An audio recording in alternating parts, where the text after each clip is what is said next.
And we're back. The Glenpal video is still in the making. I know you're all on the edge of your seats, but I have 2 more movies to watch, and my shirt will be coming this Wednesday, so I will definitely be doing it before the summer ends. If I have the house to myself this weekend, that will be it.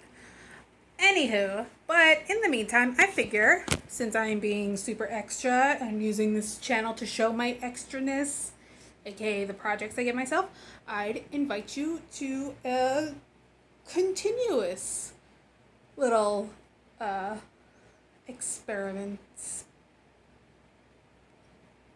Oh my god, project. That word just flew out of my brain. A little project that is going on forever. Like at least a year. I'll at least see if I can get to the end of the year. I am a mood reader. And I am financially unstable, which means I have a lot of books. Let me introduce you to my lovely, lovely collection of my paychecks. Those are my books. This is my library. That's Abraham Lincoln. Shout out.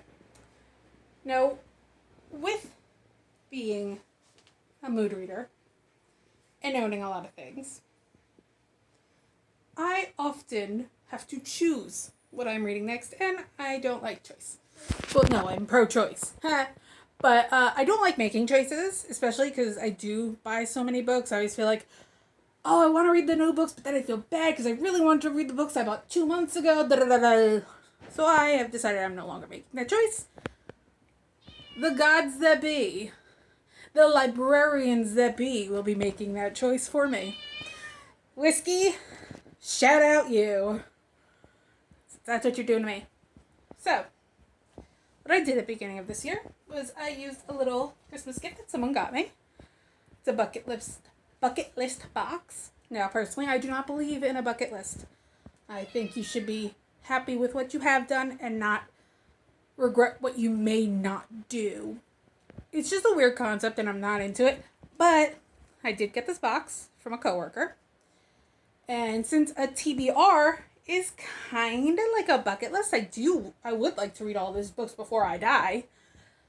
That's what I use the box for. It's the beginning of the year. I organized all my books. They're all in alphabetical by title, not author. Wrote them all down on scraps of paper with every book. New book I buy, the scrap of paper gets added to the bucket list box. Shake it up, and it chooses what my next read will be. Now I've just finished my 18th book of the year. Please clap. And I will be choosing my next book. Now this one might be the last one the universe chooses for me for a while, only because it's getting into spooky season and I want to read spooky books. So I might just start picking up my Stephen King books that I haven't read yet. But we got another week of August, baby. You can tell by the sweat dripping down my face.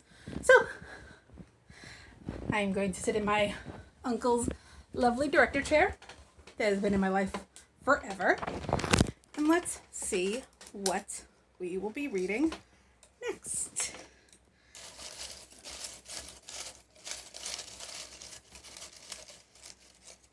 Okay. Married Man. Now, here's the thing. I don't know what most of these books are, because I've been collecting them for years and just add them. So, Married Man. Married Man, here we are. Married Man by Edmund White. Austin Smith is an American furniture scholar. What's a furniture scholar? Living in Paris. He's pushing 50, loveless, drifting. One day at the gym, he meets Julian, a French and architect, much younger and married.